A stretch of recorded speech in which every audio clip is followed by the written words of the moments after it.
नमस्कार, मैं डॉक्टर रजनी मीना। आज की कक्षा बीए पार्ट फर्स्ट ईयर के पॉलिटिकल साइंस के विद्यार्थियों के लिए आयोजित की गई है और आज हमारे अध्ययन का विषय है राजनीति विज्ञान का क्षेत्र एवं प्रकृति। हमने राजनीति विज्ञान के अर्थ एवं परिभाषा के अंतर्गत देखा कि राजनीति विज्ञान का अर्थ एवं परिभाषा दो दृष्टिकोणों के आधार पर हमने समझने का प्रयास किया, परंपरागत दृष्टिकोण और आधुनिक दृष्टिकोण। उसी प्रकार से हम राजनीति विज्ञान के क्षेत्र को भी परंपरागत दृष्टिकोण और आधुनिक दृष्टिकोण दोनों के आधार पर समझने का प्रयास करेंगे। राजनीति विज्ञान का परंपरागत दृष्टिकोण मानव के अध्ययन पर बल देता है, राज के अध्ययन पर बल देता है।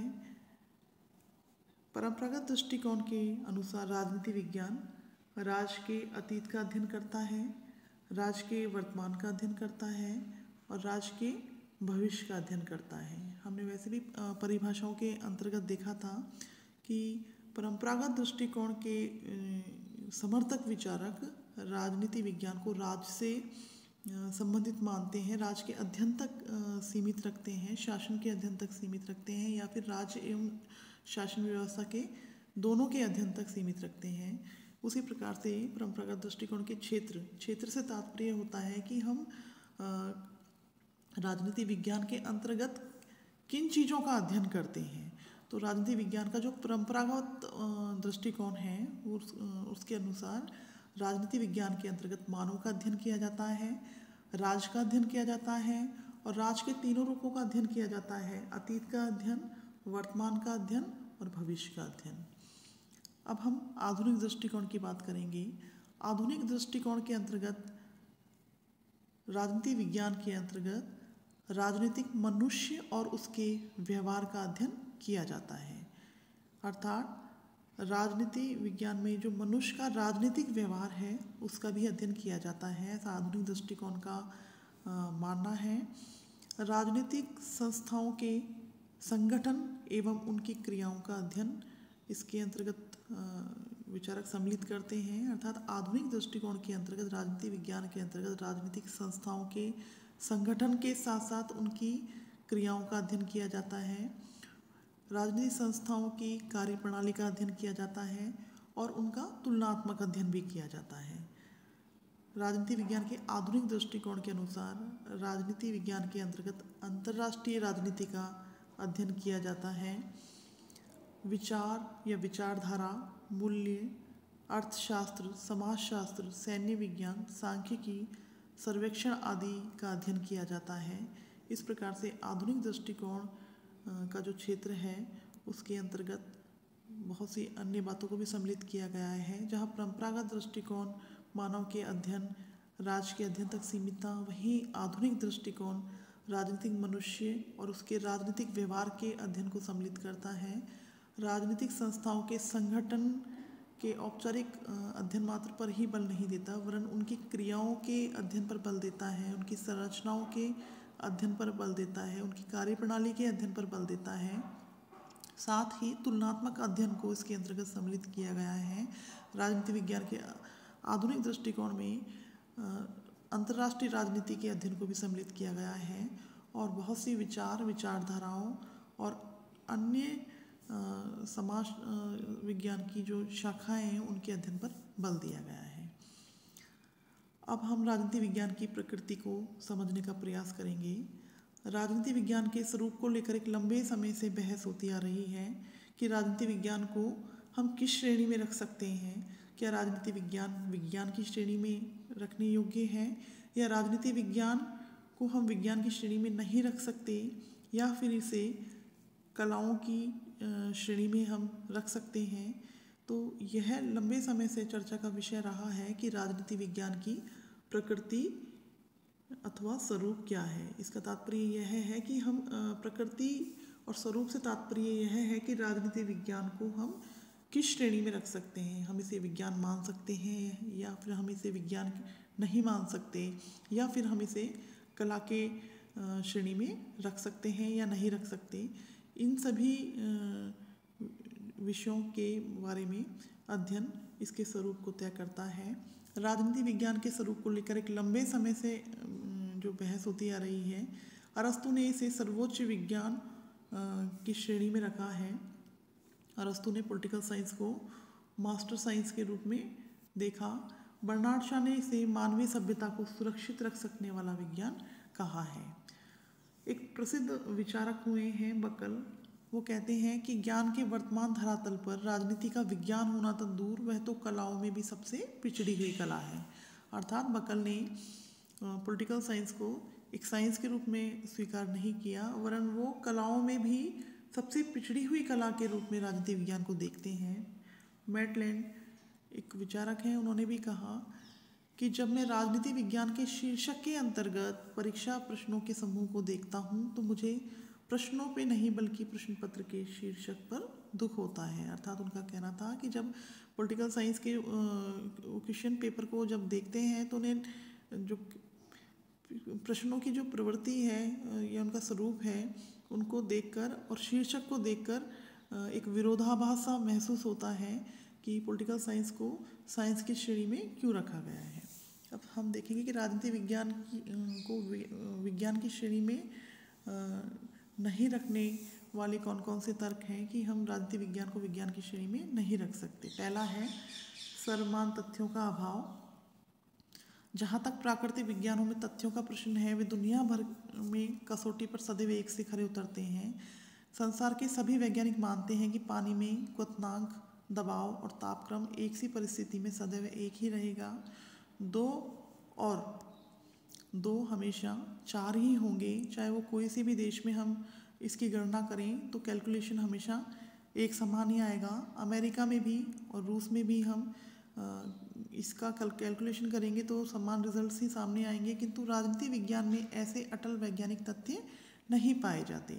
विचारकों का मत है कि जैसे साइंस में जो तथ्य होते हैं वो एकदम सटीक होते हैं और हमेशा उनका जब भी हम प्रयोग करते हैं तो कसौटी पे सदैव एक समान परिणाम देते हैं। किंतु पॉलिटिकल साइंस में सर्वमान्य तथ्यों का अभाव है। हम उतने सटीक रूप में किसी भी चीज़ का राजनीति विज्ञान के अंतर्गत दावा नहीं कर सकते जैसा कि हम प्राकृतिक विज्ञानों के अंतर्गत कर सकते हैं।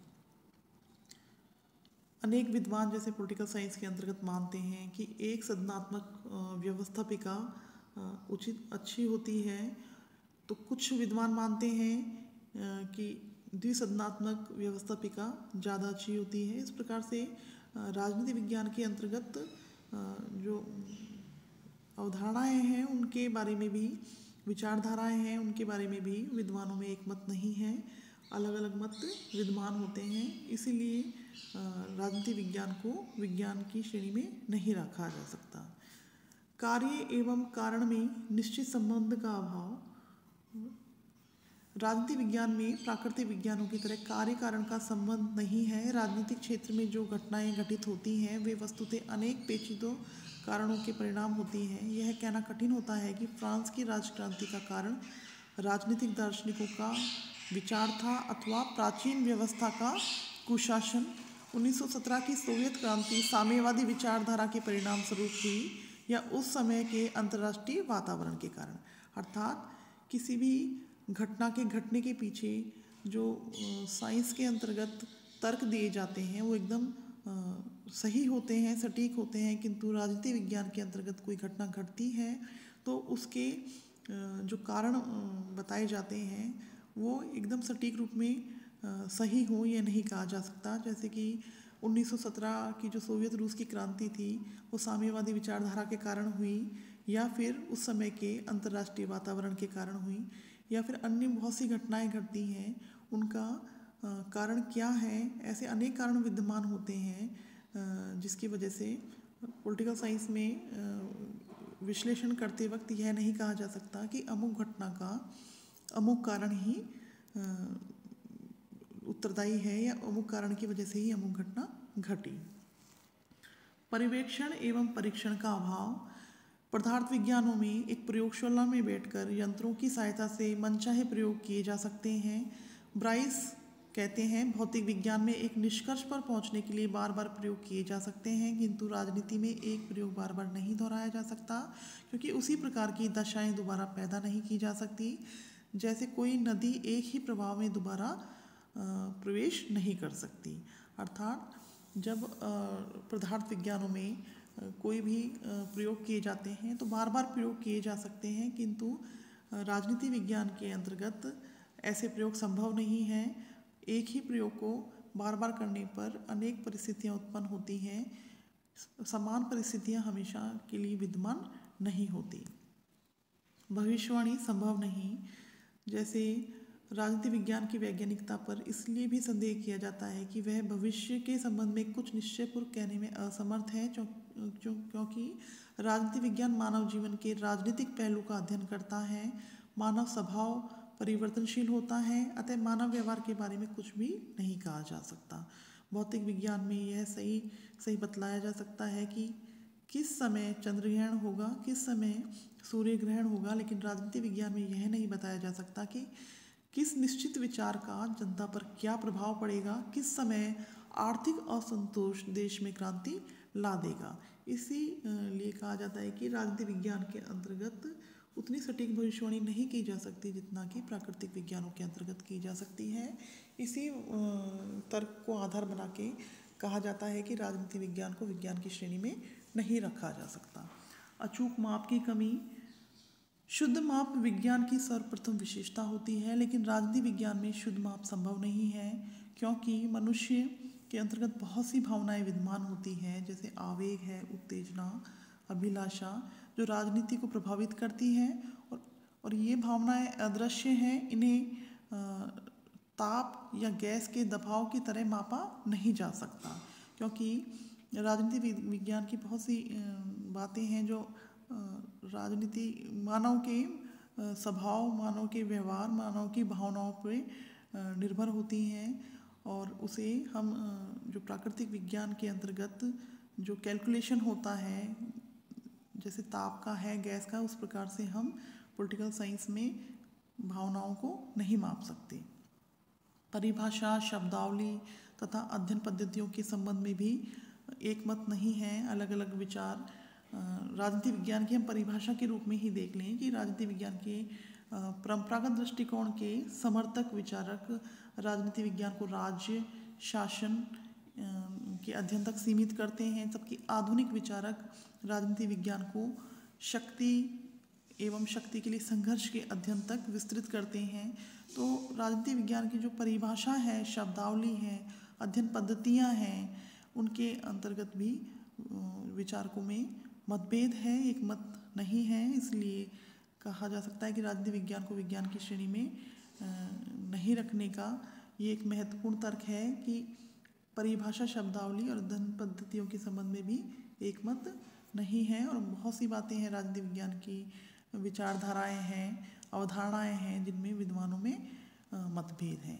अध्ययन आत्मपरक, वस्तुपरक है, इसलिए भी राजनीति विज्ञान को विज्ञान की श्रेणी में नहीं रखने का तर्क दिया जाता है, क्योंकि कहा जाता है कि जब राजनीति विज्ञान का अध्ययन किया जाता है तो कहीं ना कहीं यह अध्ययन आत्मपरक और वस्तुपरक हो जाता है, किंतु विज्ञान में ऐसा नहीं होना चाहिए। इस प्रकार हम कह सकते हैं कि कुछ विचारकों का मानना है कि राजनीति विज्ञान विज्ञान की श्रेणी में रखे जाने के योग्य नहीं है, और कुछ विचारकों का मानना है कि राजनीति विज्ञान को विज्ञान की श्रेणी में रख सकते हैं। ऐसे विचारक कौन कौन से तर्क देते हैं उनका अब हम अध्ययन करेंगे। राजनीति विज्ञान को विज्ञान की श्रेणी में रखने वाले विचारकों का तर्क है। पहला, राजनीति विज्ञान एक क्रमबद्ध ज्ञान है। गार्नर कहते हैं कि विज्ञान एक क्रमबद्ध ज्ञान है। आज राजनीति विज्ञान ज्ञान की पृथक शाखा है। इसकी सभी बातों का क्रमबद्ध रूप से अध्ययन किया जा सकता है। राजनीति विज्ञान राज्य, सरकार, अन्य राजनीतिक संस्थाओं, धारणाओं, विचारों का क्रमबद्ध ज्ञान प्रस्तुत करता है। इसमें राज्य की उत्पत्ति, विकास, उसके स्वरूप आदि बातों का एक क्रमबद्ध ज्ञान निहित है। दूसरा तर्क है, परीक्षण और पर्यवेक्षण संभव राजनीति विज्ञान के अंतर्गत बहुत से आकलन किए जाते हैं, वो सही निकलते हैं। तो इसके अंतर्गत परीक्षण एवं पर्यवेक्षण संभव है, इसलिए राजनीति विज्ञान को विज्ञान की श्रेणी में रखा जा सकता है। भविष्यवाणी की क्षमता अर्थात बहुत से, जैसे हम देखते हैं कि चुनावों के अंतर्गत एग्जिट पोल वगैरह से पता लगाने की काफ़ी स्थिति हो जाती है कि चुनाव के अंतर्गत किसकी सरकार बनेगी। ऐसे राजनीति विज्ञान में बहुत सी भविष्यवाणियाँ संभव हो सकती हैं। तो विचारकों का मत है कि राजनीति विज्ञान के अंतर्गत भविष्यवाणी की जा सकती है, अतः इसे राजनीति विज्ञान को विज्ञान की श्रेणी में रखा जा सकता है। प्रयोग संभव है, बहुत से प्रयोग किए जा सकते हैं राजनीति विज्ञान के अंतर्गत। सर्वमान तथ्य विद्यमान हैं, कार्य कारण में पारस्परिक संबंध पाया जाता है। ये सभी तर्क राजनीति विज्ञान को विज्ञान की श्रेणी में रखने से संबंधित हैं। इन विचारकों का मत है कि राजनीति विज्ञान को विज्ञान की श्रेणी के अंतर्गत रखा जा सकता है। कुछ विचारक कहते हैं कि राजनीति शास्त्र कला के रूप में है, क्योंकि कला का उद्देश्य होता है मानव जीवन को सुंदर बनाना, और राजनीति के अंतर्गत, राजनीति विज्ञान के अंतर्गत नागरिकों के जो जीवन है उनको सुंदर बनाने का एक तरह से प्रयास किया जाता है।